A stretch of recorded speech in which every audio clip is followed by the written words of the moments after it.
মন্ত্রী Shashi পাজার personal assistant পরিচয় দিয়ে সাধারণ মানুষকে হুমকি দিতে গিয়ে পুলিশের জালে গ্রেপ্তার রাজশঙ্কর নামে বছর 33-এর কলকাতার এক ব্যক্তি। আটক নীলবাতি লাগানো একটি 4 চাকা গাড়ি।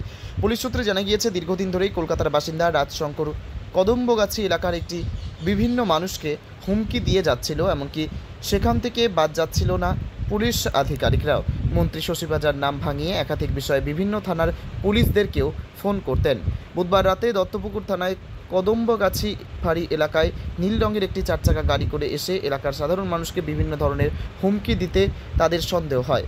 তারা ওই ব্যক্তিকে ধরে কদম্বগাছি ফাঁড়ির পুলিশকে খবর দিলে ঘটনাস্থলে পুলিশ গিয়ে এ ব্যক্তিকে আটক করে তাকে জিজ্ঞাসাবাদ করে জানা গেছে, ওই ব্যক্তির সঙ্গে মন্ত্রী শশী পাজার কোনো সম্পর্ক নেই, কিন্তু এইভাবে বিভিন্ন ধরনের অসামাজিক কার্যকলাপ করেন। ইতিমধ্যে কদম্বগাছি ফাঁড়ির পুলিশ পক্ষ থেকে মামলা রুজু করে অভিযুক্তকে বারাসাত আদালতে পাঠানো হয়েছে।